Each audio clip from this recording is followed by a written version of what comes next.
मैं आज फिर से कहता हूं, ये आरोप से मैं सहमत हूं। हमारा नजरिया तंग है। देश की एक इंच जमीन भी जाती है तो इसके लिए भारतीय जनता पार्टी का हर कार्यकर्ता सर्वोच्चता से संघर्ष करेगा, लड़ाई करेगा और लड़ेगा। हमें कोई इसमें शर्म की बात नहीं। मान्यवर, मैं कुछ बातें कहना चाहता हूं। बहुत कुछ कहा है। अभी कहा गया नेहरू के कारण कश्मीर यहां है। नेहरू जी के न होते तो शायद ये बिल ही नहीं आता और कश्मीर होता ही नहीं। इस तरह से कहा। मैं आज कहना चाहता हूं कि जो आजादी के बाद भारत की रचना को जानते हैं उनको मालूम होगा हैदराबाद में इससे भी बड़ा प्रॉब्लम हुआ था। क्या जवाहरलाल जी गए थे क्या?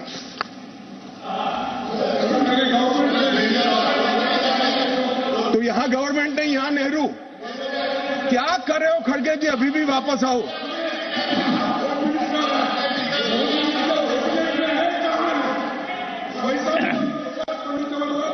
एक मिनट रिकॉर्ड पर है।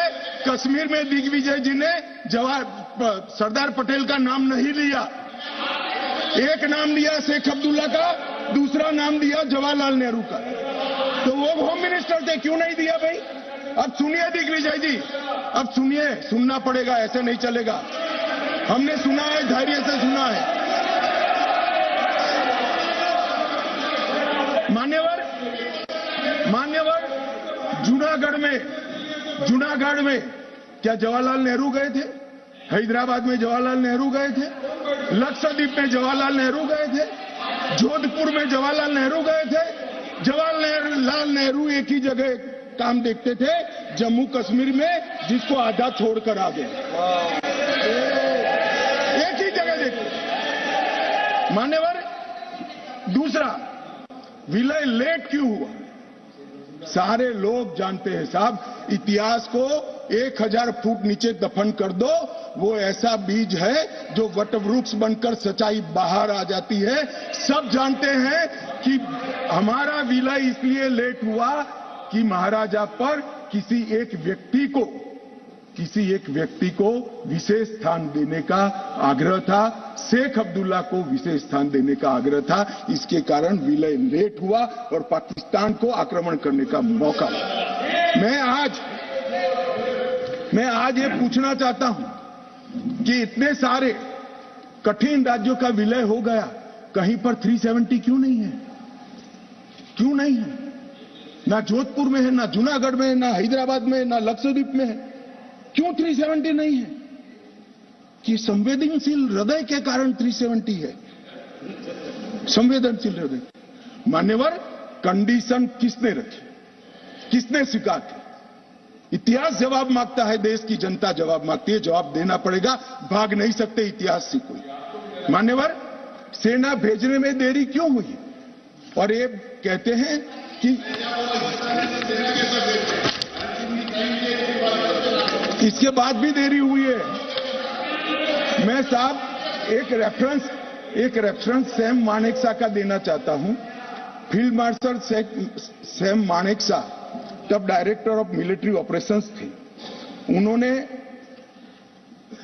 एक जगह पे कहा है कि कबीलाई हमलावर आक्रामक और लूट मचा रहे थे, तब चर्चा में ही व्यस्त थे। मैं व्यक्ति का नाम देना नहीं चाहता वरना खड़े हो जाएंगे। तब एक मीटिंग में सैम मानेकशॉ मौजूद थे। सरदार पटेल जी ने नेहरू जी को कहा, जवाहर, आप कश्मीर चाहते हो या नहीं चाहते हो, देरी क्यों हो रही है?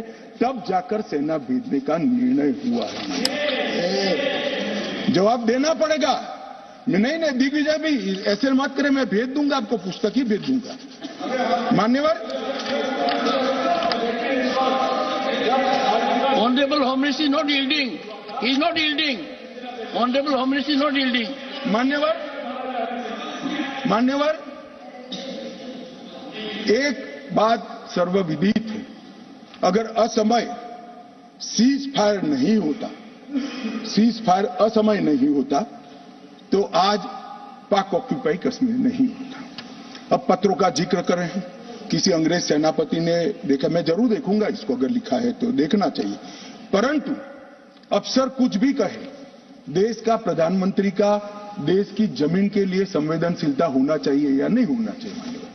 इतना छोटा सवाल है। हमारी सेना जीत रही थी, वो भाग रहे थे, 2 दिन रुक जाते, पूरा पाक ऑक्यूपाई कश्मीर तिरंगे के तले आ जाता। क्यों किया? दूसरा, क्यों मामले को यूएन में ले जाया गया? अब ये सारी चीजों को आप कहते हैं कि रेफरेंस लाइए। मान्यवर, मुझे मालूम था दिग्विजय सिंह, हाँ करता हूं, बैठिए। मुझे मालूम था साहब ये खड़े हो जाएंगे, इसलिए मैं लेकर आया। मैं एक कोट अनकोट पढ़ता हूं।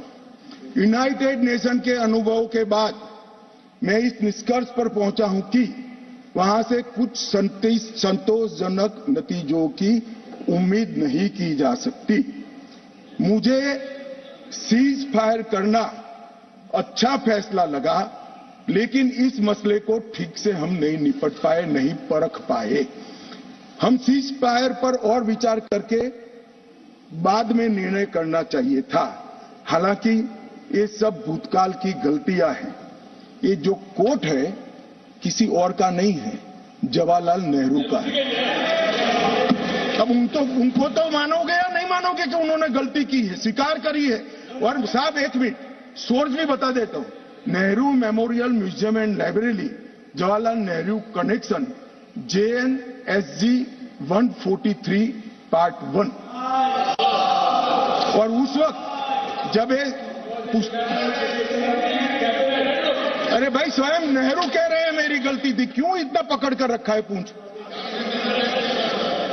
मान्यवर, और चलो संयुक्त राष्ट्र में जाना भी था तो अनुच्छेद 51 में क्यों ले गए, जहां भारत के अधिकार सीमित होते थे?